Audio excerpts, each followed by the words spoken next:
Bappi sir পরে দেখতো দেখো এদিকে দেখো সবাই দিকে দেখো হ্যাঁ প্রীতি না কি জানি তোর 6B শেপ 6C তাহলে ভেবে যাবে।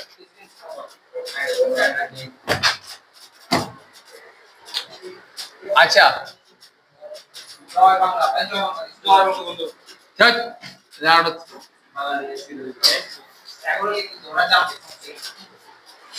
আচ্ছা এদিকে লাগাও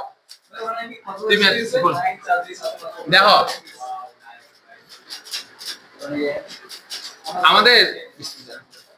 আমাদের নতুন চ্যাপ্টার জটিল সংখ্যা এই কথা বলিস না দেখ এটা হচ্ছে আমাদের জটিল সংখ্যা হ্যাঁ তার ইংলিশ নামটা হচ্ছে কমপ্লেক্স নাম্বার আচ্ছা ভালো করে খেয়াল করো কমপ্লেক্স নাম্বার ভালো করে টেরিতে দেখো ইয়া তোমার হচ্ছে আমাদের এটা হচ্ছে বীজগণিত টপিকসে পড়বে কথা বলে না এটা আমাদের বীজগণিত টপিকসে পড়বে কোন চ্যাপ্টারের ভিতরে পড়বে বীজগণিত তাহলে এই বীজগণিতের চ্যাপ্টারে তিনটা চ্যাপ্টার একটা হচ্ছে জটিল সংখ্যা একটা বহুপদী আর একটা হচ্ছে তোমার দ্বিপদী তার ভিতর থেকে এটা হচ্ছে একটা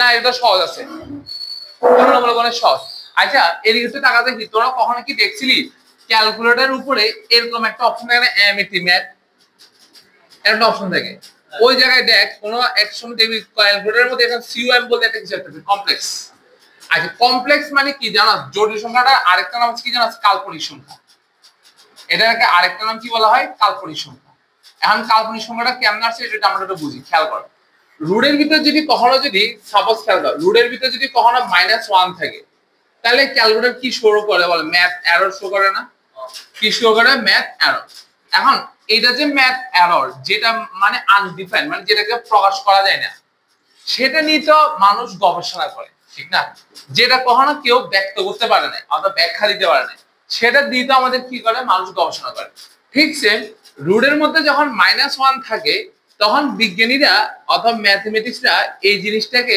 চিন্তা করছিল তখন বলছে এটাকে অন্য একটা ফর্মুলা ফেলবে সেটা হচ্ছে আরেকটা সংখ্যা সেটা হচ্ছে জটিল সংখ্যা যেমন আমাদের অনেক ধরনের সংখ্যা 19 ছিল সেটে একটা ছিল কি ন্যাচারাল নাম্বার একটা ছিল রিয়েল নাম্বার মূলদ সংখ্যা অমূলদ সংখ্যা ঠিক সেম রুটের ভিতর যখন কখনো মাইনাস থাকে যখন সেটা অসংজ্ঞায়িত হয় তখন সেটাকে আমরা বলি থাকি ম্যাথ এরর আর সেটাকে আমরা চিন্তা করি থেকে আরেকটা কৌশলে সেটা হচ্ছে জটিল সংখ্যা বা কাল্পনিক সংখ্যা এই কাল্পনিক সংখ্যার ইংলিশ নাম কি বলে ইমাজিনেশন নাম্বার তার থেকে এই রুট ওভার আইটাকে আমরা কি দ্বারা বস করি আই দ্বারা বস করি ইমাজিনেশন নাম্বারের আই প্রথম অক্ষর থেকে কি দ্বারা বস করি আই তাহলে মনে রাখবা আই দ্বারা বোঝানো হয় কি রুট ওভার কত -1 ঠিক আছে এখন যদি কখনো রুটের ভিতরে যদি -2 থাকে কি থাকে বলো -2 থাকে তো দেখাতো আমি -2 টাকে কি এভাবে লিখতে পারি না রুট ওভার -1 * 2 এভাবে লেখা যায় তো যায় না যায় তাই এটাকে যদি আমি ভাঙা লিখি তাহলে এভাবে লেখা যায় না রুট ওভার -1 * রুট ওভার কত বলো দেখি 2 লেখা যায় নাকি যায় না যায় তো যায় না রুট ওভার -1 * কত রুট ওভার 2 এবার দেখো রুট ওভার -1 সমান আমরা কি লিখতে পারি তাহলে বলো i তাহলে এই প্রোডাক্টের সমান কি লিখতে পারি বলো দেখি i * কত রুট তাহলে সবসময় মনে রাখবা এই √2 দেখতে অনেকটা আবার কিসের মতো মনে হচ্ছে বাস্তব সংখ্যার মতো মনে হচ্ছে না কোন বাস্তব সংখ্যার সাথে যদি i থাকে তখন সেটাকে কি বলা হয় আমাদের জটিল সংখ্যা বা কি কাল্পনিক সংখ্যা কথা মনে রাখো ঠিক আছে আরেকটা জিনিস হচ্ছে অবাস্তব বলতে কোনো সংখ্যা নেই অবাস্তব বলতে কোনো সংখ্যা যেমন অনেকে বলে অবাস্তব সংখ্যা না অবাস্তব বলতে সেটা হচ্ছে কি বলবো আমরা কাল্পনিক সংখ্যা অথবা ঋণাত্মক সংখ্যা এরকম বলবো কিন্তু অবাস্তব বলতে কোনো সংখ্যা নেই যেমন তুমি যদি এখন বলো রুট ওভার কত বলো -5 তা রুট ওভার -5 কে তাহলে আমরা কি লিখবো i * কত লিখবো √5 এখন তুমি যদি আমাকে যে কোনো একটা সংখ্যা বলো i * √5 বলে কি বলো i * √5 যেখানে দেখো এই i হচ্ছে ইমাজিনেশন নাম্বার √5 হচ্ছে কোন একটা সংখ্যা যেটা বাস্তব সংখ্যা এর সাথে আমি যে কোনো একটা জিরো লিখতে পারি না জিরো লেখা যায় না যায় এই জিরো এবং কত iy এই জিরোটাকে দেখতে কিসের মতো মনে হচ্ছে বাস্তব সংখ্যার মতো মনে হচ্ছে না এটাকে যদি আমি x ধরি আর এটাকে যদি i আর এটা হচ্ছে একটা বাস্তব সংখ্যা এটাকে যদি আমি y ধরি তাহলে z = x + iy যেটাকে বলা হয় জটিল সংখ্যার সাধারণ সমীকরণ কি বলা হয় জটিল সংখ্যার কি সমীকরণ বলো দেখি সাধারণ সমীকরণ তাহলে জটিল সংখ্যার সাধারণ সমীকরণটা তাহলে কিভাবে গঠিত হচ্ছে আমাদের একটু ব্যাপারটা খেয়াল করে দেখি। একটা বাস্তব সংখ্যার সাথে গঠিত হচ্ছে। x মানে সবসময় কি হবে আমাদের বাস্তব সংখ্যা, y ও কিন্তু বাস্তব সংখ্যা, বাট i থাকার কারণে এই পুরোটা হয়ে গেছে কি রকম বলো √5 মানে কি হচ্ছে একটা কাল্পনিক সংখ্যা বা ইমাজিনেশন নাম্বার। তাহলে একটা বাস্তব সংখ্যা এবং একটি কাল্পনিক সংখ্যার সমন্বয়ে আমাদের কি গঠিত হয় বলো দেখি, একটা জটিল সংখ্যার কি সমীকরণ, সাধারণ সমীকরণ। কথা কি বুঝতে পারছো? এখন এই জটিল সংখ্যার সাধারণ সমীকরণের যে চিত্রটা আঁকা হয়েছে সেই চিত্রটাকে বলা হয় আরগাও চিত্র। কার চিত্র বলা হয়? আরগাও চিত্র। এখন আরগাও চিত্রটা কিরকম এটা আমরা একটু ভালো করে খেয়াল করি। সেটা হচ্ছে উনি যে চিত্রটা কল্পনা করছে, মানে গ্রাফটা যেটা কল্পনা করছে, সেই গ্রাফের এক্স যে অক্ষরটা আছে, কি বলতে বলো দেখি, এক্স যে অক্ষরটা নিছে, এই এক্স অক্ষ বরাবর উনি সবসময় বাস্তব সংখ্যা মানে রিয়েল নাম্বার নিছে। বলো কি নাম্বার নিছে? বলো বাস্তব সংখ্যা বা রিয়েল নাম্বার নিছে। এবং ওয়াই অক্ষ বরাবর যে সকল সংখ্যাগুলো নিছে সবগুলো সংখ্যাকে নিছে উনি কি কাল্পনিক বা ইমাজিনেশন নাম্বার। কাল্পনিক বা কি নাম্বার নিছে? Imagination number. তাহলে এখন যদি জটিল সংখ্যার একটা সাধারণ সমীকরণ যদি আমরা প্রকাশ করি, কি সমীকরণ? সাধারণ সমীকরণ। ধরো আমি লিখলাম z সমান হচ্ছে 2 + 3i। কি বোঝাচ্ছে? 2 + 3i। তাহলে বলো x অক্ষ বরাবর আমরা কত ঘর যাব? 2 ঘর। তাহলে এখান থেকে যাব আমরা কয় ঘর? 2 ঘর যাব। আর এই যে দেখো কাল্পনিক বলার কারণে এই জায়গায় একটা অটো একটা i থাকবে। বলো কি থাকবে? একটা অটো একটা i থাকবে। তাহলে x হচ্ছে আমাদের রিয়েল নাম্বার আর y হচ্ছে আমাদের কাল্পনিক সংখ্যা। কাল্পনিক সংখ্যা বলার কারণে এখানে একটা অটো একটা কি থাকবে? i থাকবে। কারণ রুটের ভিতর যখন -1 থাকে সেটা কি করে? ম্যাথ এরর শো করে না? যে ম্যাথ এরর শো করে সেটা হচ্ছে আমাদের কি সংখ্যা বলা দেখি? কাল্পনিক। সেটাকে আমাদের ম্যাথ ডিপার্টমেন্ট আরেকটা সংখ্যা নিয়ে গেছে, সেটা হচ্ছে কি জটিল সংখ্যা। যেমন আমাদের 9 10 এর সেট ফাংশনে কি ছিল বলো দেখি? ন্যাচারাল নাম্বার ছিল, রিয়েল নাম্বার ছিল না এরকম? ঠিক সেম আমাদের এইটা হচ্ছে একটা জটিল সংখ্যা যেটাকে বলা হয় i বা ইমাজিনেশন নাম্বারের প্রথম অক্ষরে কি আছে? i আছে। এখন যে কোনো জটিল সংখ্যাকে আমরা এভাবে প্রকাশ করতে পারি যে x + iy দ্বারা, যেখানে x দ্বারা বোঝানো হয় বাস্তব সংখ্যাকে আর iy দ্বারা বোঝানো হয় আমাকে কাকে বোঝানো হয় বলা দেখি? কাল্পনিক সংখ্যাকে বোঝানো হয়। এখন আরগাও যে চিন্তাটা করছে, গ্রাফটা চিন্তা করছে, সেখানে x কে উনি ধরছে কি বলো? রিয়েল নাম্বার আর y কে ধরছে কি বলো? কাল্পনিক সংখ্যা। এখন y যেহেতু কাল্পনিক সংখ্যা বলছে তাহলে y এর সাথে সবসময় আমাদের কি থাকবে? একটা i থাকবে। তাহলে এখানে যেহেতু 2 আছে তাহলে আমি x অক্ষ থেকে কয় ঘর যাব? 2 ঘর যাব।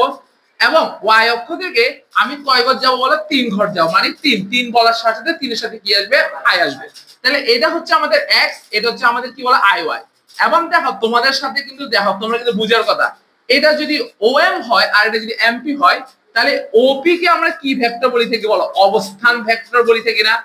অবস্থান ভেক্টর বলি থাকি। তো যে op ভেক্টরটাকে আমরা বলি থাকি কি ভেক্টর? অবস্থান ভেক্টর। এখন অবস্থান ভেক্টর যদি বলা হয় তাহলে বল দেখি তার ভিতর কয়টা জিনিস থাকে? দুটো জিনিস থাকে। যে কোনো ভেক্টরের দুটো জিনিস থাকে, একটা থাকে কি থাকে? মান, আরেকটা থাকে কি বলো দেখি? দিক। মান মানে কাকে বোঝাচ্ছে বলো? ও থেকে পি বরাবর মানটাকে বোঝাচ্ছে। আর আমরা জানি ভেক্টরের দিক মানে কাকে বোঝায়? এই কোণটাকে বোঝায়। কাকে বোঝায়? কোণটাকে বোঝায়। ঠিক আছে? তাহলে আর মানে কি বোঝাচ্ছে বলো? মানকে। এই যে ওপি বরাবর যে ভেক্টর সেটা হচ্ছে অবস্থান ভেক্টর। তাহলে তার কি থাকবে? একটা মান থাকবে আর কি থাকবে? দিক থাকবে। তাহলে মান মানে কাকে বোঝায়? ভেক্টরের মান। আর দিক মানে কাকে বোঝায়? কোণকে বোঝায়, কারণ ভেক্টরের দিক। তাহলে এবার তুমি দেখো তো ওপিএম কি একটা সমকোণী ত্রিভুজ না? তাহলে ওপিএম যদি একটা সমকোণী ত্রিভুজ হয় তাহলে এখান থেকে আমরা অতিভুজ, যদি আমি ওপি কে যদি আর দ্বারা প্রকাশ করি তাহলে আর অতিভুজ স্কয়ার সমান কি লেখা যায়? y² + x²। কিন্তু ভাই এইদিকে একটু তাকাও, এখানে আমি আবার বলতেছি এই জায়গায় কিন্তু একটু জিনিস ভালো করে খেয়াল করো। এখানে y অক্ষটাকে যদি আমি কাল্পনিক ধরে ফেলেছি, কি ধরছি? এখানে y অক্ষটাকে আমি যদি কাল্পনিক ধরে ফেলেছি তার জন্য এখানে i লেখার কোনো দরকার নাই, কারণ y অক্ষ বলো যা আছে সবগুলো কি? কাল্পনিক সংখ্যা। তাহলে এখানে i বলার কি কোনো দরকার নাই। যেমন এখানে x অক্ষ বরাবর সব কি? বাস্তব সংখ্যা, আর y অক্ষ বরাবর সব কি? কাল্পনিক সংখ্যা। তাহলে y অক্ষ বরাবর কাল্পনিক বলতে কাকে বুঝাই? আমরা i কে বুঝি। তাহলে এখানে সবসময় আমাদের কি আছে? i আছে। তাহলে √ওভার কত? x² + y²। তাহলে এখান থেকে আমরা r সমান তাহলে কি বলতে পারি? √ওভার কত বলা যায় বলো? x² + y² বলা যায়। এটা হচ্ছে মান বের করার সূত্র। এবং দেখো এখান থেকে আমরা এই পুরো ত্রিভুজ থেকে যদি আমরা tan θ নিই, tan θ সমান কি? লম্ব বাই কি বলা যায়? ভূমি। তাহলে θ সমান তাহলে আমরা কি লিখতে পারি? tan inverse y/। এটা হচ্ছে দিক বের করার সূত্র। আগে এতটুকু তুলো, লেখার দিকে দেখা যায় না? কটা বাজে? হ্যাঁ জুম বেশি দিছি। কার বাড়ি? তোর বাড়ি? বাবা আবার কেন আসছে এখানে? কথা বলতেছি আমি, তুই আবার কথা না, কথা আমি বলতেছি, কথা তুই না কলাস কেন? মাহি চুপ থাক। তুই কি এদিকে লাগা থাক, এটা তোর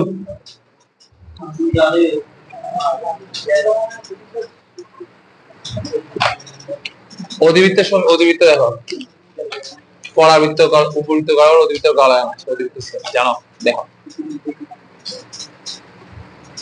এদিকে একটা বৃত্ত, এটা হলো অধিবৃত্ত।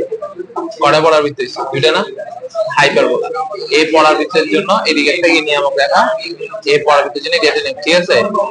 এই এরকম একটা পরাবৃত্ত হয়, এরকম একটা অধিবৃত্ত, ঠিক আছে? সূত্র হচ্ছে কথা বল, এইটার ক্ষেত্রে আদর্শ সমীকরণ x square by a square minus y square by b square সমান। শেষ শেষ।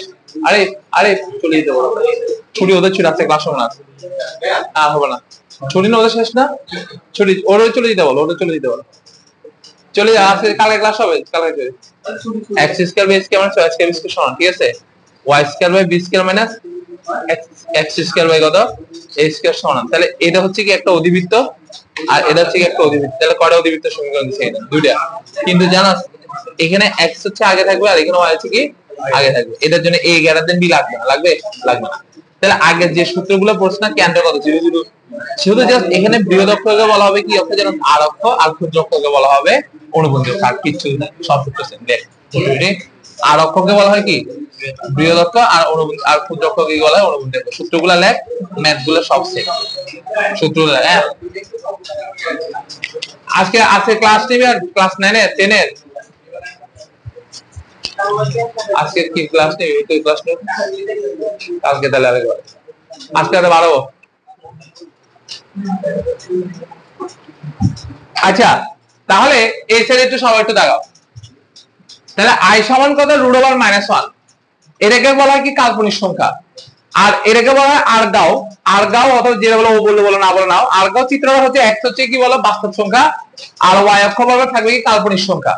তাহলে যে কোনো আরগাও চিত্র আঁকা হয় এভাবে। আর ওপি টাকে আমরা কি বলি? ভেক্টরের বলতে অবস্থান ভেক্টর, যার মান বের করার সূত্র হচ্ছে x square plus y square, দিক বের করার সূত্র হচ্ছে tan থিটা সমান কি y বাই x। এবার একটু ভালো করে খেয়াল করো, আমরা এবার এই i এর একটু ভ্যালু নিয়ে কাজ করব। যেমন দেখো i সমান যদি রুট ওভার -1 হয়, তাহলে i স্কয়ার সমান তাহলে কত হবে বলো দেখি? রুট ওভার কত -1 হোল স্কয়ার মানে কত -1। i কিউব সমান তাহলে কি হবে? দেখো i কিউব কি হবে লেখা যায় না? i স্কয়ার ইনটু কত i লেখা যেত, যায় না? i স্কয়ার সমান মান কত -1, আর i সমান i, তাহলে i কিউব সমান কত -i। আর i টু দি পাওয়ার 4 কে আমরা কি লিখবো? i square into i square. তাহলে i স্কয়ার সমান মান কত? -1, আবার i স্কয়ার সমান -1, মাইনাস মাইনাস গুণ করলে কত? +1। আমরা শুধু এই চারটা ভ্যালু মনে রাখবো, আর ভ্যালু মনে রাখবো না। এখন যদি তোমাকে যদি কোনোদিনও যদি বলা হয় i টু দি পাওয়ার 99 সমান কত, বলতে পারবে কত? -1। আচ্ছা, যেটা হোক, আমরা এর একটা শর্টকাট নিয়ম মাথায় রাখবো। আমরা শর্টকাট একটা নিয়ম মেনে রাখবো, এটা হচ্ছে কি i to the power +-4n, ঠিক আছে? তাহলে i to the power plus মানে যা কিছু হিসেবে হবে সবগুলা কাজটা হিসেবে হবে 4 এর সাথে। তাহলে 99 কে আমি i এর সাথে কত, 4 এর সাথে কত গুণ করলে 99 হয়? 4 25 100, কিন্তু আবার এখানে 99, তাহলে হবে? হবে না। তাহলে 24 দাও, 4 24 96, ওর সাথে আমার কত যোগ করতে হবে? 3।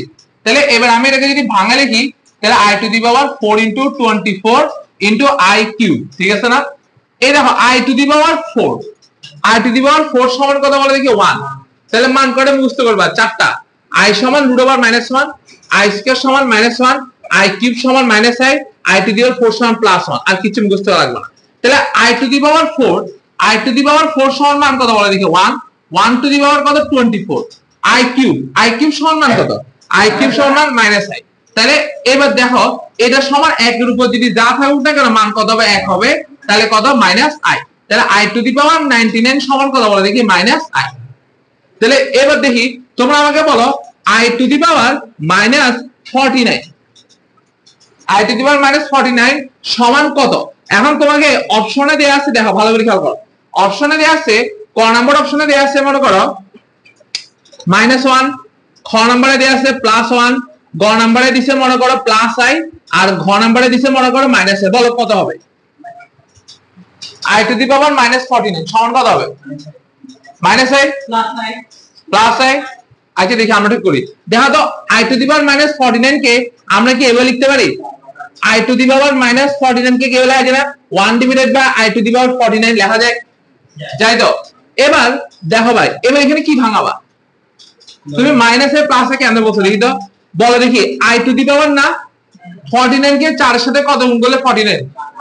4 4 20 কত? 4 দুগুণ কত? আর না না 4 10 এ 40, 4 12 48, তাহলে 4 ইনটু কত 12 যোগ 4 12 48 যোগ কত 1, তাহলে এটাকে আমরা কি লিখবো বলো? 1 divided by I to the power কত 4 ইনটু কত 12 into I to the power I to the 4 সমান কত 1, আর এটা কত আসছে ইনটু কত 1 না 1, তাহলে 1 ডিভাইডেড বাই আই কে কি লেখা যায়? আই ইনভার্স 1, কিন্তু অপশনে তো আই ইনভার্স নাই, আছে। তাহলে কত হবে? এক্সাক্ট তাই, এটা করতে হবে, এভাবে করতে হবে। 1 divided by I to the power 49 না, এটাকে লিখতে হবে এভাবে যে দেখো আই টু দি পাওয়ার -49 কে লিখবে এভাবে 1 divided by I to the power 49, উপরে একটা আই দিবা, নিচে একটা আই দ্বারা গুণ করলাম, তাহলে 49 গুণ করলে কত আসবে? এখানে আই টু দি পাওয়ার কত হবে? 50, একটা অতিরিক্ত দিলাম। তাহলে আই টু দি পাওয়ার 50 কে কি লিখতে পারি? 4 এর সাথে কত গুণ করলে 50 হয়? 4 12 কত? 48, 4 12 48 আর যোগ কত 2, তাহলে আই টু দি পাওয়ার কত? এটা এই পুরো সমান কত 1, আর আই স্কয়ার সমান মান কত বলে কি -1, তাহলে এটা সমান কত আসবে? -i। আনসার অপশন হবে কত? -i। কথা কি মাইনাস সাইডে আসছে না? মাইনাস, কথা কি বুঝে গেছে? তাহলে আই এর ক্ষেত্রে সবসময় আমরা সবটা কাম মেনে চলবো, প্লাস মাইনাস কত 4n, ঠিক আছে। এখন যদি তোমাকে এবার ম্যাথটা যদি এরকম থাকে, ম্যাথটা যদি তোমার এরকম থাকে, ভালো করে খেয়াল করো। এবার তোমাকে একটা ম্যাথ দিছে,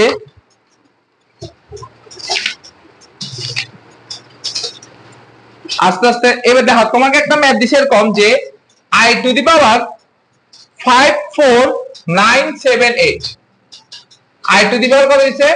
আই টু দি পাওয়ার 54978, বলো দেখি এর মান কত হবে? 5, তাহলে এবার 4 দ্বারা ভাগ করতে হবে না, এরকম দরকার লাগবে না। এরকম বড় যখন কোন সংখ্যা থাকবে লাস্টের 2 ডিজিট নিয়ে কাজ করলে হয়ে যাবে। কত? লাস্টের 2 ডিজিট। লাস্টের 2 ডিজিট কে তুমি 4 দ্বারা ভাগ করো, অবশিষ্ট কত থাকে দেখো। 78 কে যদি 4 দ্বারা ভাগ করো তাহলে কত আসে? 4 কে যদি 78 দ্বারা ভাগ করো তাহলে কত আসবে? 4 একে 4, আর এখানে কত 38, 4 6 4 6 4 নং কত 36, তাহলে কত 2, তাহলে এখানে অবশিষ্ট কত 2 না, তাহলে এটা হবে কত? আই টু দি পাওয়ার 2। বুঝছো কিনা বলো? তাহলে লাস্টের যে ভ্যালুটা থাকবে, সবথেকে যে বড়টা ভ্যালু থাকবে, লাস্টের দুইটা ভ্যালু কয়টা থাকতে হবে? লাস্টের দুইটা, হ্যাঁ ভাগশেষ যেটা, লাস্টের যে দুইটা ভ্যালু থাকবে, দুইটা ভ্যালুকে কয় দ্বারা ভাগ করব? 4 দ্বারা। অবশিষ্ট যেটা থাকবে সেটা হচ্ছে I to the power something হবে। তাহলে আই স্কয়ার সমান কত বলো দেখি? -1, ঠিক আছে। তাহলে এবার দেখি তোমরা এইদিকে একটু খেয়াল করো। তাহলে এবার বলো দেখি এই এমসিকিউটা কত হবে? আই টু দি পাওয়ার -1, একটু দাঁড়া, আমাকে একটু ইয়া দাও, আমি তোমার সব বসে দিচ্ছি। দেখি এবার বলো দেখি, এরকম ম্যাথ প্রচুর পরীক্ষা আসে, সেটা হচ্ছে কি 1 plus I square dot dot dot plus I to the power 99 3.9 is equal 1, বলো কত হবে? কত হবে এটা? তাহলে তোমাকে আগে ফার্স্টে দেখো এই ম্যাথটা করবে কি হবে? ফার্স্টে তুমি ভাঙা লিখবা I plus I square plus I cube plus I to the power 4 plus I to the power 4 লিখলাম, যা পাচ্ছি তা লিখছি, কথা কি বুঝছো? এবার তুমি একটু এদিকে খেয়াল করো, প্রথম মানগুলো আমি একটু বসাই। বলো আই স্কয়ার সমান কত? -1 না, -1। আই কিউব সমান কত? -i। এইদিকে একটু ভালো করে খেয়াল করো, এ 1 চলে গেছে, প্লাস আই মাইনাস আই চলে গেছে, তার মানে কি প্রথম চারটার মান কত বলো দেখি? 0 না? কেন? আচ্ছা -1 পুরোটা তো বুঝছো, কত প্রথম চারটার মান কত? 0 না? তাহলে এরকম করে যদি আমি নি, তাহলে এরপরে চারটার মান কত? প্রথম 1, আই এর মান কত? আই বসলো, আই স্কয়ার সমান কত? -1, আই কিউব সমান কত? -i, তাহলে -i প্লাস আই 1 চলে গেছে, তাহলে প্রথম চারটার মান কত বেরিয়েছে? 0। তাহলে এরপরের চারটার মান কত? এরপরের চারটার মান কত? 0। তাহলে এরকম করে চলতে থাকবে না। তাহলে তুমি এবার 999 কে 4 দ্বারা ভাগ করো, অথবা তুমি 999 কে 4 দ্বারা ভাগ করো, ভাগ করলে কি আসে দেখো তো, হ্যাঁ ভাগ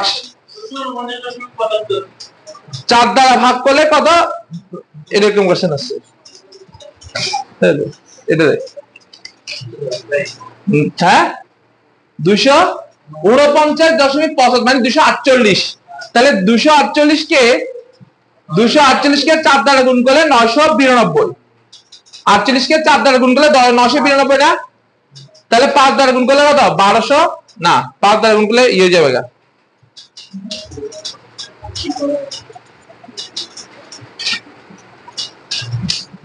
999 ভাগ 4 কত 249 না, 248 কে 4 দ্বারা গুণ করলে কত 992, কত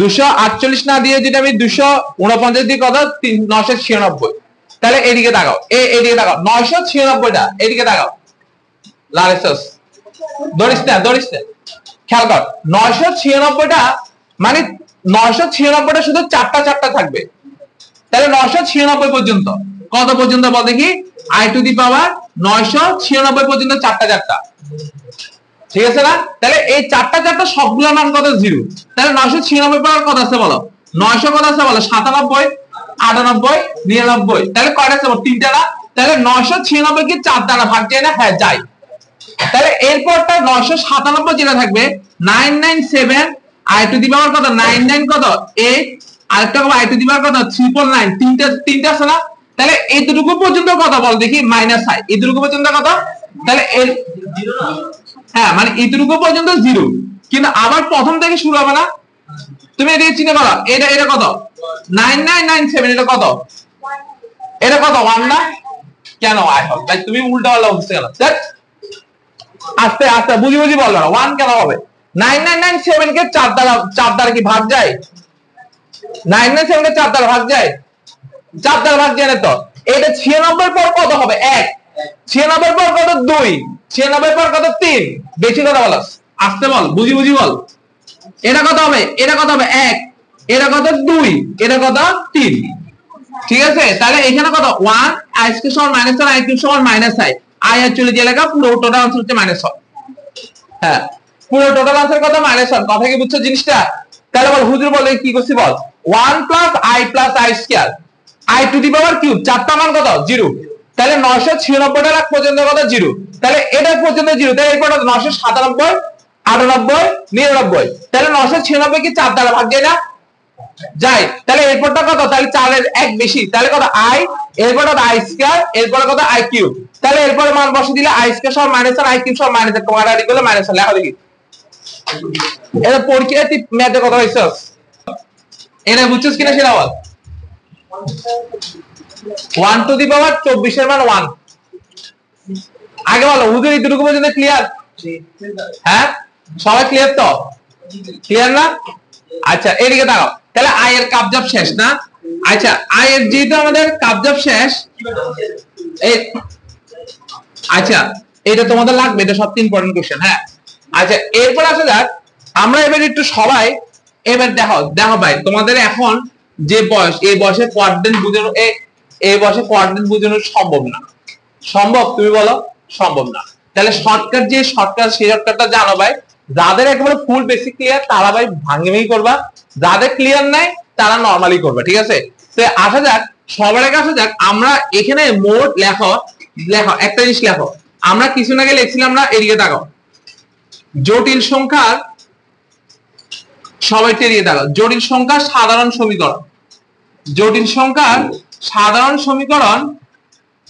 বের করার, জটিল সংখ্যার সাধারণ সমীকরণ বের করার সূত্র ছিল z = x + iy, ঠিক আছে, z = x + iy, এখান থেকে যে r এর মান বের করছি না, r এর মান বের করার সূত্র কি ছিল বলো, x² প্লাস কি ছিল y² ছিল না, ছিল তো, এইটাকে বলা হয় মডুলাস,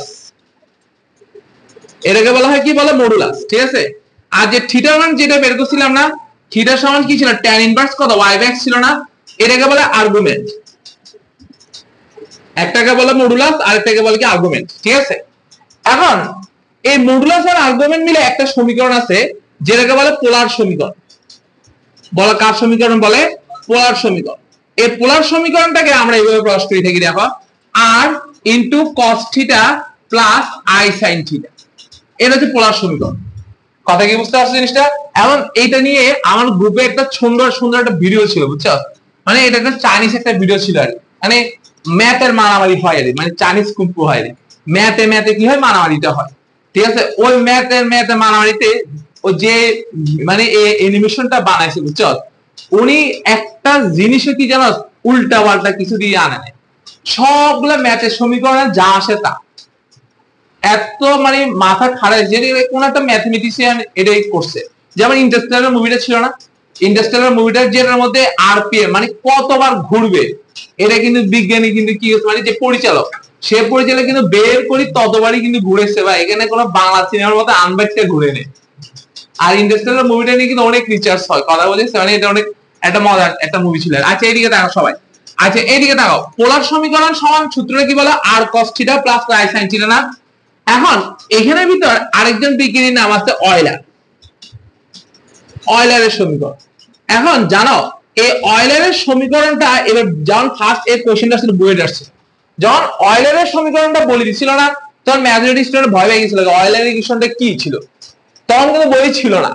পরবর্তীতে না বইয়ে কি করছে, অয়লারের সমীকরণটা ইউজ করছে। আসলে পোলার সমীকরণটার আরেকটা রূপ হচ্ছে কি জানো, এরকম থাকে যে r into e two the power i theta, এইভাবে যদি কোন সমীকরণকে প্রকাশ করা হয় এটাকে বলা হয় অয়লারের সমীকরণ। অর্থাৎ e মানে কি এক্সপোনেনশিয়াল, যার একটা কি আছে ভ্যালু আছে, r মানে হচ্ছে মান, i আর কত থিটা, i হচ্ছে কোনটা জটিল সংখ্যা কাল্পনিক সংখ্যা, আর থিটা মানে কোণ। এই জিনিসটা r ইনটু কত e i থিটা মানে হচ্ছে r into cos theta plus i sin থিটার একটা রূপ। তার মানে অয়লারের সমীকরণ যখন তোমাকে বলবে তখন যদি তুমি এই জিনিসটা যদি দেখো, তার মানে কি বুঝো বলো দেখি, e i থিটা মানে হচ্ছে তোমার কথা বলো দেখি cos theta plus i sin theta. তার মানে e i থিটার সমান যদি এটা হয় মানে এটার মান যা, এটার মান কি বুঝাচ্ছে তা, এরকম একটা সমান ইকুয়েশন বোঝানো হয়। ঠিক সেম অয়লার ইকুয়েশনের মধ্যে যদি আবার যদি তোমাকে এরকম বলা r ইনটু বলো e two the power minus i theta, বলো কি বলতে বলো মাইনাস i থিটা, তাহলে সেক্ষেত্রে অয়লারের সমীকরণটা হবে r into cos theta minus i sin theta, মানে i এর আগে কি আছে বলো দেখি একটা মাইনাস। যদি কখনো শুধু এইটা থাকে e i থিটা থাকে তাহলে সেটাকে আমরা প্রকাশ করব কি হবে, এখানে r আছে নাই, আর না থাকলে এখানে rটা বসবে না, শুধু জাস্ট কি বসবে বলো দেখি cos থিটা প্লাস কি বসবে বলো দেখি i sin থিটা। ব্যাপারটা বুঝছো কিনা বলো, ব্যাপারটা কি কথা কি বুঝছো? তাহলে যেটাই আসলে পোলার সমীকরণ সেটা আসলে কি বলো অয়লারের সমীকরণ, বাট প্রকাশ করার ভঙ্গিতে কিন্তু আলাদা, বাট আলাদা হলো মানে জিনিসটা তো মানে মান একই রকম আসতে পারে বাট ফর্মুলা তো একই রকম না, ঠিক না? যেমন r cos theta plus i sin theta যেরকম থাকে e i থিটা কিন্তু সেরকম থাকে না, মানে এটাকে এক্সপোনেনশিয়াল আকারে প্রকাশ করে বাট দেখতে দুটো কি আসে সেম আসে, ঠিক আছে? তাহলে e i থিটার মানটা হচ্ছে কত, cos থিটা প্লাস কত বলো দেখি i sin থিটা। আর এইরকম যখন অনেক বড় বড় ম্যাথ করা হয় তখন সচরাচর এইরকম ছোট করে আকারে প্রকাশ করাটা হয়, কথা কি বুঝে গেছে? যখন অ্যাডমিশন টেস্টে যাবো তখন এই অয়লারের সমীকরণ এগুলো খুব সুন্দর করে প্রকাশ করা হয়। এরপর আসা যাক, এখন আসা যাক তোমাকে যে আর্গুমেন্ট লিখছি এই আর্গুমেন্ট হচ্ছে তিন ধরনের।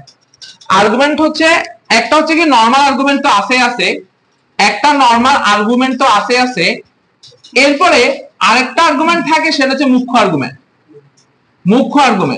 এখন মুখ্য আর্গুমেন্ট আরেকটা থাকে তোমার, আরেকটা আর্গুমেন্টের কথা বলে সেটা হচ্ছে সাধারণ আর্গুমেন্ট। তাহলে বলো কয়টা আর্গুমেন্টের কথা বলছি এখানে, তিন ধরনের আর্গুমেন্ট। একটা হচ্ছে নরমাল আর্গুমেন্ট, মানে আর্গুমেন্টই নরমাল বলতে আর কোনো কথা নাই। আরেকটা হচ্ছে কি আর্গুমেন্ট, মুখ্য আর্গুমেন্ট, আর সাধারণ আর্গুমেন্ট। এখন তোমার কাছে আমার প্রশ্ন, এই মুখ্য কথাটা কি কোথাও দেখছিলা? কোথায় মুখ্য বর্ণ? তো ওইটাতে ছিল মুখ্য বর্ণ। আচ্ছা এমনি যে তোমাদের একটা জিনিস দেখাচ্ছিলাম না, এই যে একটা এক ফাংশন বলতে একটা কথা ছিল না, ফাংশন পড়াছিলাম যে ওইখানে আসলে আমাদের এই মুখ্য কথাটা একটা কথা আছে, অথবা তুমি যদি না জানো তাহলে তুমি জানতে পারবা। সেটা হচ্ছে কি জানো, মানে হচ্ছে এই সাইনের ক্ষেত্রে কজের ক্ষেত্রে ট্যানের ক্ষেত্রে এক ফাংশন কিন্তু একটা রেঞ্জের ভিতরে হয়, ঠিক আছে না? ঠিক সিম্পল, এটা কি বলো এই যে ট্যান থিটা না, ট্যান থিটার মানটা এক হয় কত থেকে জানো, মাইনাস পাই থেকে প্লাস পাই, এরকম একটা জিনিস ছিল। যাই হোক ওইটা নিয়ে তোমার এখন আপাতত বেশি ঘাটাঘাটি করার দরকার নাই। আমরা যখন বিপরীত ত্রিকোণমিতিক ফাংশন পড়বো, ত্রিকোণমিতি যখন পড়বো তখন বিপরীত ত্রিকোণমিতিক ফাংশনের মধ্যে আবার ফাংশনটা চলে আসলে আমি সেটা আবার দেখাই দিব। আপাতত মনে রাখবা মুখ্য আর্গুমেন্ট মানে হচ্ছে মাইনাস পাই থেকে থিটার মান থাকবে প্লাস পাইয়ের মধ্যে থাকবে। এটা হচ্ছে মুখ্য আর্গুমেন্টের কি রেশিও, রেঞ্জ। কি বলে মুখ্য আর্গুমেন্টের রেঞ্জ। এখন ভাই আরেকটা সহজ কথা, মুখ্য আর্গুমেন্টকে তুমি আরেকভাবে রিপ্রেজেন্ট করতে পারো, সেটা হচ্ছে কি জানো, আরেকভাবে লেখার আমি যথেষ্ট সময় দিব, এটাকে আরেকভাবে রিপ্রেজেন্ট করতে পারো, সেটা হচ্ছে যেখান থেকে গেলে, যেখান থেকে আসলে কোণের মান, যেখান থেকে আসলে কোণের মান কম হবে। বলো কি বলছি, যেখান থেকে আসলে কি হবে, কোণের মান কম হবে, সেটাই হবে মুখ্য আর্গুমেন্ট। ব্যাপারটা আমি বুঝি নাই না। আচ্ছা এটাকে আমরা একটু স্টার দিয়ে রাখি, আমি একটু পরে বুঝাচ্ছি। বলো মুখ্য আর্গুমেন্ট মানে কি, যেখান থেকে আসলে কি আসবে, কোণের মান কম আসবে, সেটাকে হলো মুখ্য আর্গুমেন্ট। এটা আমি এখন বুঝাচ্ছি। আরেকটা হচ্ছে সাধারণ আর্গুমেন্ট। সাধারণ আর্গুমেন্টকে সচরাচর থিটা সমান প্রকাশ করা হয় 2n পাই প্লাস আলফা বা থিটা দ্বারা। 2n পাই প্লাস থিটা মানে কি জানো, 2n পাই প্লাস আলফা থিটা মানে হচ্ছে সাধারণ পদ। এই সাধারণ পদ নিয়ে তুমি ত্রিকোণমিতিতে কাজ করবা।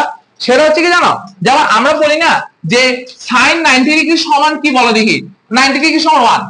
এখন তোমার মনে কোশ্চেন আসতে পারে যে sin এর কত কত ডিগ্রি মান 1, ঠিক আছে না, sin এর কত কত ডিগ্রি মান 1 হতে পারে, ঠিক আছে না। তাহলে এখন এটার একটা n-তম পদ আছে যেটাকে সাধারণ পদ বলা হয়। তো সেই সাধারণ পদ নিয়ে আমরা ত্রিকোণমিতিতে কাজ করব।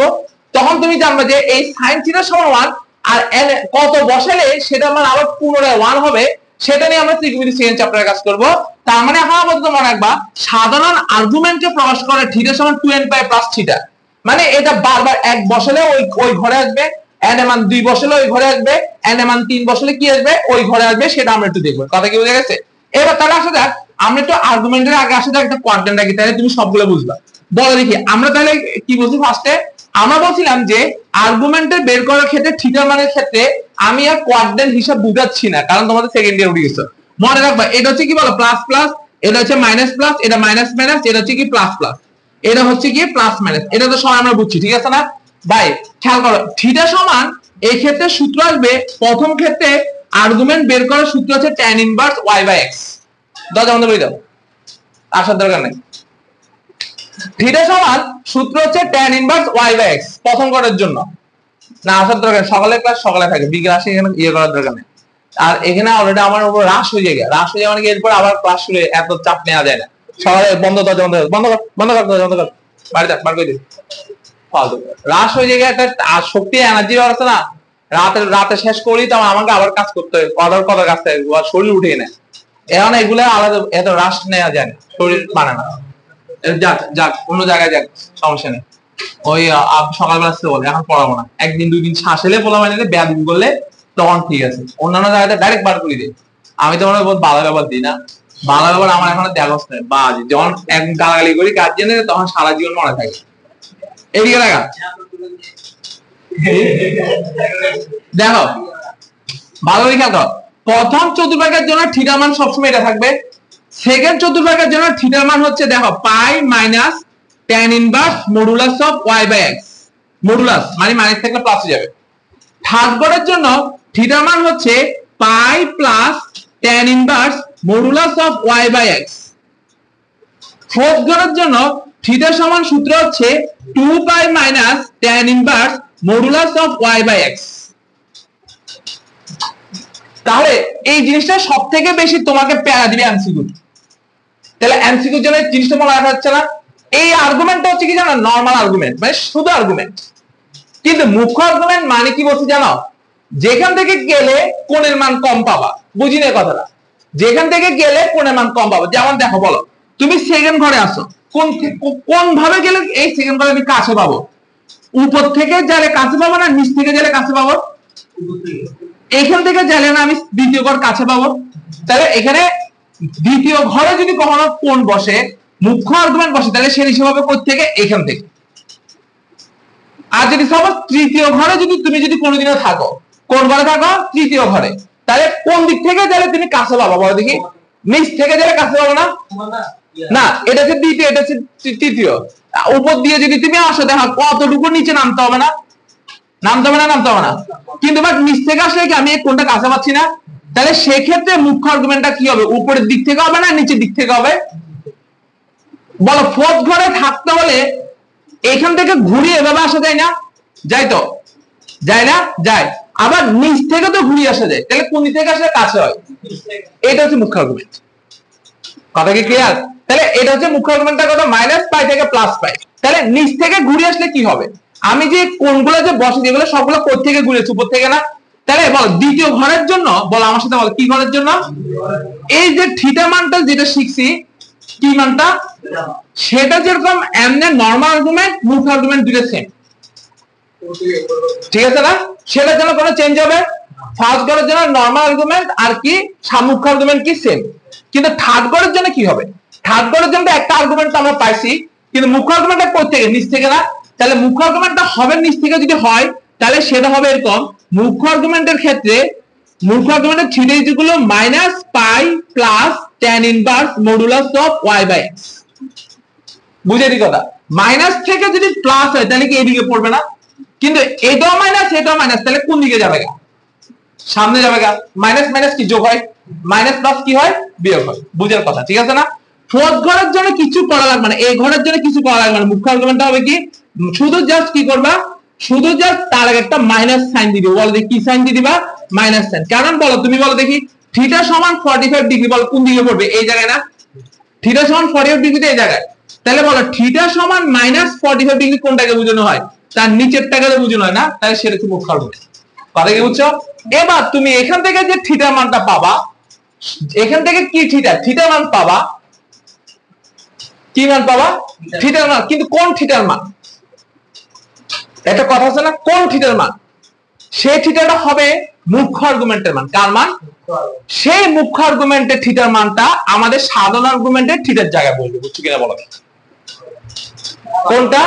আচ্ছা আর বলি, সাধারণ আর্গুমেন্টের থিটা পাইছো না তুমি, এই থিটার মানটা কোনটা বসবে, এই আর্গুমেন্টটা বসবে না মুখ্য আর্গুমেন্টটা বসবে, মুখ্য আর্গুমেন্টের যে থিটার মান বসবে সেটা বসবে এই জায়গায় বসলে, তাহলে যেটা বের হবে সেটা হচ্ছে কি তোমার কি সাধারণ আর্গুমেন্ট। কথাটা কি ক্লিয়ার, কথাটা কি বুঝে আসছে। এই সবগুলো হচ্ছে তোমার কি ফার্স্ট অফ অল জিনিসের সূত্র, এই পুরো তুলো, তারপর আমি আবার আস্তে আস্তে কথা বলছি।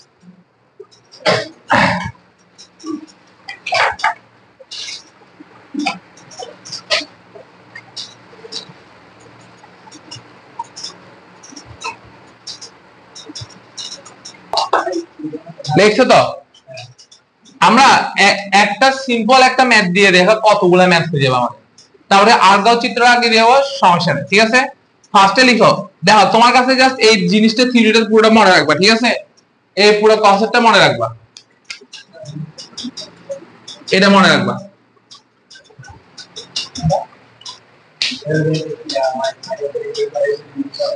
হ্যাঁ মুখ্য আর্গুমেন্ট, এটা মুখ্য এটা মুখ্য, লেখো আগে কোশ্চেন এটা লিখো। অয়েলের সমীকরণ যা আছে সব একেবারে ইজি, পানি ব্যাপার, তুমি জাস্ট চোখ দিয়ে তাকাবা আর কিছু দেখো, দেখো ওই ভিডিও অন করছস, তুই বলবি না, লেখো কোশ্চেন হচ্ছে, দেখো 1, -√3, সরি 1, -√3 দিতে আমি এর মধ্যে লিখি, দেখো z সমান দেয়া আছে -1 + √3i, -1 + √3i, এই বলো z সমান কি দিছে বলো, -1 + √3i দেয়া আছে না, দেয়া আছে নাকি দেয়া নাই, দেয়া আছে নাকি দেয়া নাই, আছে। যেটা হচ্ছে এটা কি x এর মান আর এটা হচ্ছে কার মান, y এর মান। তাহলে x এর মান সেটা কি বলো মাইনাস, y এর মান সেটা কি প্লাস, বলো মাইনাস প্লাস কোন ঘরে পড়ছে, মাইনাস প্লাস সেকেন্ড ঘরে পড়ছে, তাহলে সবার কাছে তার মডুলাস, বলো মডুলাস r সমান তাহলে কি আসবে, রুট ওভার কত আসবে বলো, -1² + √3², তাহলে r এর মান কত 2, ঠিক আছে। আগে ফার্স্ট আসলে যা বলে এটা দেখতে হবে, মাইনাস প্লাস কোন ঘরে পড়ছে, সেকেন্ড ঘরে, সেকেন্ড ঘরের জন্য তো ভাই নরমাল আর্গুমেন্ট মুখ্য আর্গুমেন্ট দুটোই সেম না, তাহলে কি বলো দেখি, থিটা সমান সূত্র কি বলো, লেখা আছে pi minus tan inverse y by x, pi minus tan inverse modulus of y by x, তাহলে pi minus tan inverse modulus of y, y এর মান কত বলো, এটা না x এর মান, খুলে দে, হ্যাঁ পড়াবি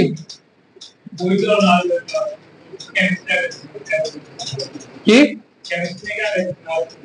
আরিবারটা ফোন দিতে দেখতে, আর কইছে দেখতে আসি আমি ম্যাডাম মানসিক না থাকলে সমস্যা নাই, না থাকলে হাইওয়ে দিয়ে দিব, আমার ক্লাস শেষ। খেয়াল কর, pi minus tan inverse y, y by কত x, y বাই x না, বল y এর মান কত, y মান কত, y মান কত √3, x এর মান কত -1, তাহলে পাই মাইনাস কত আসবে tan ইনভার্স মডুলাসের কারণে মাইনাস থেকে প্লাস হবে না, বলো কত ডিগ্রি মান √3, tan কত ডিগ্রি মান √3, tan 30 ডিগ্রি মান √3 না 60 ডিগ্রি না, তাহলে পাইবে কত 3, পাইবে 3 না, তাহলে কাটাকাটি গেলে পাই মাইনাস কত পাইবে 3, তার মানে 2π/3। এটা হচ্ছে আমাদের কিসের মান, আর্গুমেন্টের মান।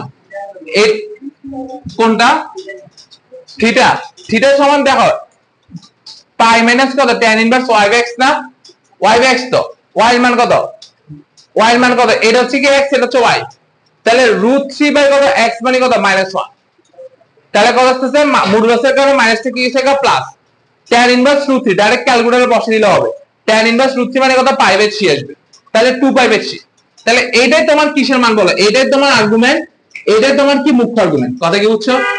তাহলে এটাই তোমার কি বলো আর্গুমেন্ট, এটাই তোমার কি বলো দেখি আবার মুখ্য আর্গুমেন্ট।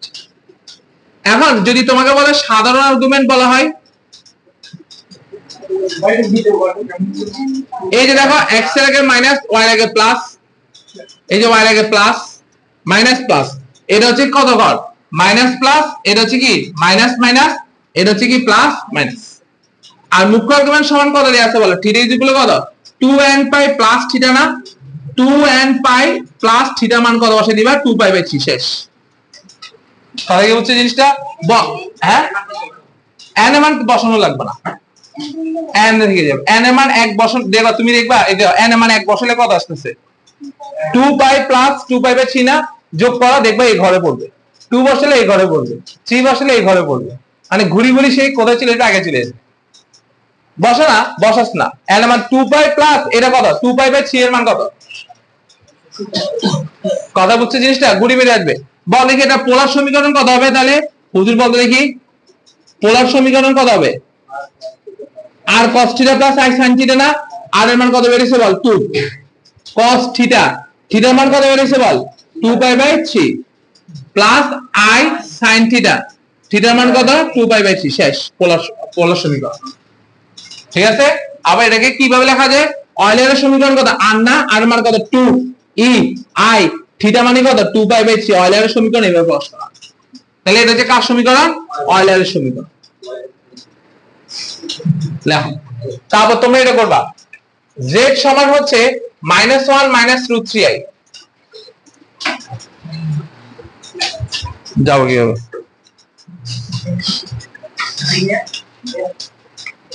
আরগাও চিত্র আগো, আরগাও চিত্র এটা -1 √3 এর আরগাও চিত্র আগো আঁকতে হবে। হ্যাঁ এটা তো লেখা আছে না মুসলাম, আরগাও চিত্র কেমন আঁকবা কিচ্ছু করা লাগবে না, মাঝে মাঝে আসি যায় বুঝছো।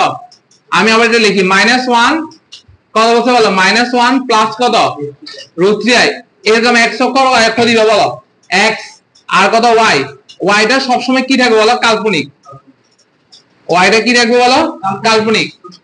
বলো দেখি x অক্ষ বরাবর কয় গজ যা বলো -1 না, এই x অক্ষ বরাবর -1 আর y অক্ষ বরাবর কত √3 না, √3 মানে কত 1 এর থেকে একটু বেশি 1.73, এটা না, এটা স্থানাঙ্ক হচ্ছে কত বলবে -1, √3, কথা বুঝছো, কথা কি বুঝছো। এবার দেখো এই দিকে একটু তাকাও, এই মূল বিন্দু আছে না, মূল বিন্দু থেকে এটা যোগ করে দিবা, এইভাবে যোগ করে দিবা, অর্থাৎ এটা হচ্ছে তোমার অবস্থান ভেক্টর।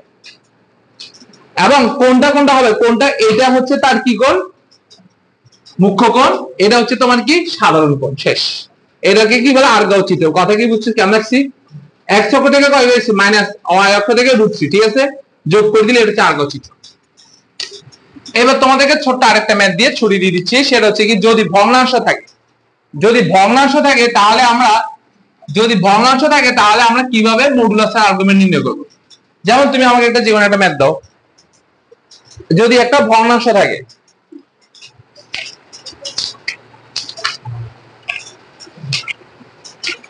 যেমন একটা কোশ্চেন বলছে দেখো, কোশ্চেন হচ্ছে এরকম আছে দেখো, আরো থিওরি অনেক পাওয়া আছে, যদি ভগ্নাংশ আকারে যদি থাকে আমাদের, দেখো ভগ্নাংশ আকারে যদি থাকে অর্থাৎ 1 plus 2i divided by 3 minus 4i, যদি ভগ্নাংশ আকারে থাকে কিছু করা লাগবে না, 1 plus 2i divided by 3 minus 4i। হরটাকে অনুবন্ধী দ্বারা গুণ করবা। বলো অনুবন্ধীর ইংলিশ কি? কনজুগেট। কেন? ম্যাট্রিক্সে ছিল না কনজুগেট ম্যাট্রিক্স। এখনকার সময় দেখো বুয়েটের যেরকম কোশ্চেন আছে ম্যাট্রিক্স থেকে আসে, এমনকি এগুলা মানুষ বলে কি জানো ম্যাট্রিক্স তো সহজ, এগুলো ভুল করে, কিন্তু অনেক কোডিং আছে। বলো এই যে 3 মাইনাস 4i না, এর অনুবন্ধী হচ্ছে কি জানো? 3 মাইনাস 4i এর অনুবন্ধী হচ্ছে 3 প্লাস 4i। তাহলে এখানে যদি 3 প্লাস 4i দিই, তাহলে উপরে কত দিব আমি? 3 প্লাস 4i দিব। শেষ, কাপদেব শেষ। এবার গুণ করি দাও। বল নিচেরটা কি সূত্র? a plus b a minus b a square minus b square, 4 4 16 i square. আর উপরে যদি নরমাল গুণ করি 1 এর সাথে 4 গুণ করলে কত? 3 প্লাস 4i, 3 দুগুণা 6i, 4 দুগুণা কত? 8i square. Ball i square সমান শিখেছিলাম আমরা -1, মাইনাসে মাইনাসে প্লাস, তাহলে এখানে কত আছে? 3 প্লাস 10i, ঠিক আছে 10i 8 মাইনাস 8, ঠিক আছে মাইনাস 8। তাহলে 3 থেকে 8 গেলে কত? 5, তাহলে 10i আর নিচে কত আসছে? 25। এটাকে ভাঙা কি লিখবা? -5 ডিভাইডেড বাই 25, 10 ডিভাইডেড বাই কত? 25i। তাহলে কারাগারি করলে 1 divided by 5, 2 divided by 5i। দেখো এটাকে কি জটিল সংখ্যার সাধারণ সমীকরণ আকারে প্রকাশ করা গেছে কিনা দেখা দাও, গেছে না? এরপরে তুমি তা থেকে মডুলাস আর আর্গুমেন্ট আর বল এটা কি মাইনাস প্লাস, তার কোন করে? সেকেন্ড করে। যেটা করে কি থাকবে বলো দেখি?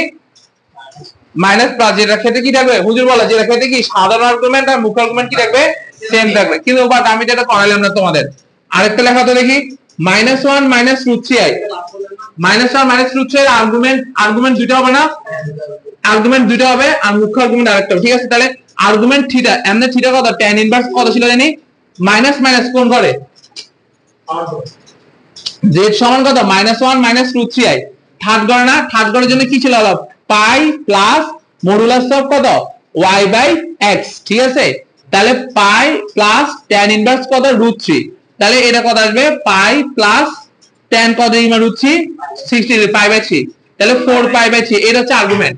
কিন্তু মুখ্য আর্গুমেন্ট তাহলে কি আসবে? নিচে দিয়ে আসবে না? তাহলে কি minus pi plus modulus of tan inverse √3, তাহলে minus pi plus pi by 3 মানে কত আসবে? -2 পাই 3। এটা হচ্ছে মুখ্য আর্গুমেন্ট। তাহলে সাধারণ আর্গুমেন্ট তাহলে কি আসবে? Theta is equal to 2n pi plus plus না থিটা, থিটা মান কি প্লাস আছে নাকি মাইনাস আছে? মাইনাস 2 পাই বাই 3, অর্থাৎ থিটার মান তাহলে কত বের হবে? 2n pi minus 2 pi by 3। শেষ। তিনটা আর্গুমেন্ট হচ্ছে একটা আর্গুমেন্ট, একটা মুখ্য আর্গুমেন্ট, একটা সাধারণ আর্গুমেন্ট। পোলার সমীকরণ ইজি, অয়েলার ইকুয়েশন ইজি, তোমার তো কাজ শেষ।